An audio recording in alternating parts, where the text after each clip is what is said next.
សួស្តីបងប្អូនបាទវិលមកកាន់បទវិភាគថ្មីមួយទៀតជាមួយខ្ញុំអំពីសង្គ្រាមនៅអ៊ុយក្រែនដែលមានការលូកដៃចូលពីអាមេរិកបាទថ្មីនេះលោក Donald Trump ដែលទៅមកពីបូរីវ៉ាទីកង់ហើយគាត់ជួបជំនុំឯកជនជាមួយនឹងលោក Volodymyr Zelensky ចែកគ្នាជាមួយរឿងសង្គ្រាមដែលនៅអ៊ុយក្រែនជាមួយរុស្ស៊ីហ្នឹងមូលហេតុដែលសង្គ្រាមនឹងអត់ចប់ដោយសារតែលោក Donald Trump ខ្លួនឯងហ្នឹងហើយនឹងលោក Vladimir Putin គាត់ចង់បានផលប្រយោជន៍ពីអ៊ុយក្រែនរុស្ស៊ីចង់បានទឹកដីពីអ៊ុយក្រែនពីតំបន់ Crimea ហើយលោក Donald Trump សហរដ្ឋអាមេរិកនេះគឺចង់បានការគ្រប់គ្រងរ៉ែកម្រក៏ដូចជាយករ៉ែកម្រហ្នឹងពីអ៊ុយក្រែនបាទអានេះគឺជាចំនួនផលប្រយោជន៍រវាង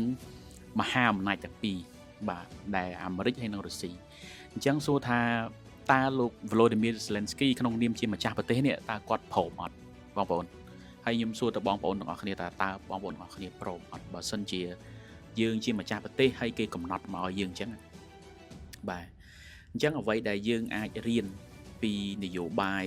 សកលនេះគឺយើងឃើញថាយើងកុំជឿអ្នកណាទាំងអស់ដំបូងឡើយអាមេរិកកាលសម័យលោក Joe Biden ជាប្រធានាធិបតីផ្ដល់ប្រាក់កម្ចីពី USAID ហ្នឹងគឺថាជាប្រាក់ដែលទៅជួយផ្សព្វផ្សាយប្រជាធិបតេយ្យទៅជួយប្រជាធិបតេយ្យទៅជួយអ្វីគ្រប់យ៉ាងការពារប្រជាធិបតេយ្យអីចឹងទៅរួមទាំងសហភាពអឺរ៉ុបដែរបាទដែលមានក្រុម NATO ហើយនឹងមានបារាំងមានអង់គ្លេសមានអាល្លឺម៉ង់ចេញមុខជួយច្រើនណាស់ហើយផ្ដល់សេចក្ដីប្រយោជន៍ឲ្យច្រើនដល់ពេលឥឡូវបងប្អូនលោក Donald Trump ប្រកាសជោគជ័យ100ថ្ងៃរបស់គាត់នេះគឺអត់មានប្រយោជន៍អីទាំងអស់អត់មានធ្វើដូចអ្វីដែលគាត់សន្យាឯងអ្វីដែលគាត់សន្យាមុនបោះឆ្នោតគាត់នឹងបញ្ចប់សង្គ្រាមនៅអ៊ុយក្រែនរយៈពេលតែ1ថ្ងៃឥឡូវរយៈពេល100ថ្ងៃនេះគាត់ធ្វើអត់បានសម្រេចទេបងប្អូនហើយគាត់ថាគាត់ជោគជ័យនៅឯសេតវិមាននៅបន្ទប់ Oval ហើយសម្ភាសផ្ដាច់មុខជាមួយនឹងសារព័ត៌មាន ABC ទៀតគាត់ប្រាប់គេអញ្ចឹងគាត់ថាគាត់ជោគជ័យនៅក្នុងនឹងជោគជ័យនៅក្នុងការិយាល័យរបស់គាត់នឹងឯងដើរដាក់សម្ពាធគេដើរដាក់ពន្ធគយលើគេបន្ថែមហ្នឹងបាទអញ្ចឹងខ្ញុំគិតថាសហរដ្ឋអាមេរិករាល់ថ្ងៃគឺអត់ល្អទេបាទអត់ល្អដូចពីមុនដែលគាត់គិតគូរពីរឿងវែងឆ្ងាយច្រើនរបស់សកលលោកឯងបាទ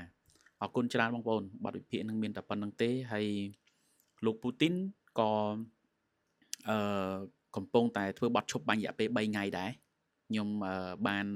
ដំណឹងពី RFE មកគាត់និយាយអញ្ចឹងណា